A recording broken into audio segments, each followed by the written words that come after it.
It's been a big news day here in the nation's capital and in New York City, where an ISIS follower botched a terror attack. A pipe bomb strapped to his chest malfunctioned after detonation at the Port Authority subway station, one of the city's main transportation hubs. And surprise, surprise, he got into America via, wait for it, chain migration. So isn't it time to ditch this dangerous policy, finally? I'm going to ask Univision anchor Jorge Ramos what he thinks of the chain migration debate in light of today's events. And with accusations of partisanship surrounding the Mueller investigation, former federal prosecutor Andy McCarthy will be here to explain how the Mueller probe may be missing the most important Russia story of all. But first, the media's desperate attempt to divert attention from their repeated screw-ups. That's the subject of tonight's angle.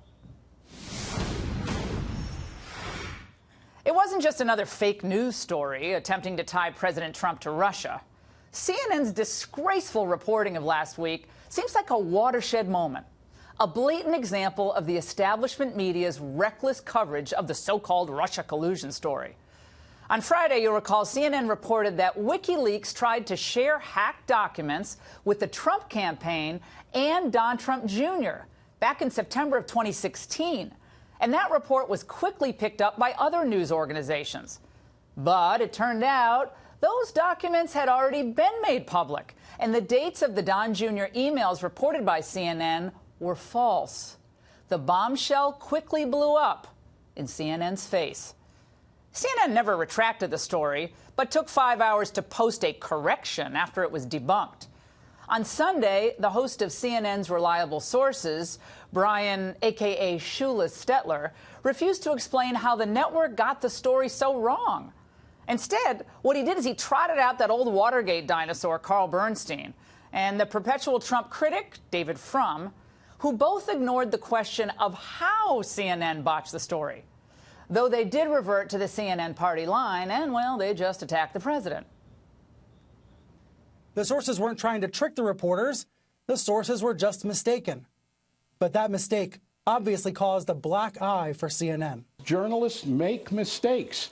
Our record as journalists in covering this Trump story and the Russian story is pretty good, especially compared to the record of Donald Trump. From the president and his supporters, you hear a system of lies. So they're not well placed to complain. The worst mistakes that press organizations have made in the coverage of Trump has precisely occurred in their overzealous effort to be fair to the president. Wait a second. Now, CNN concocts a damaging story about the president, and they only did so because they're trying to be utterly fair to him?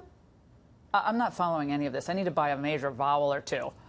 The media are destroying their credibility, whatever is left of it, by allowing politics to dominate editorial decisions and color their reporting. This is no way to build public confidence. And by the way, it's not just CNN.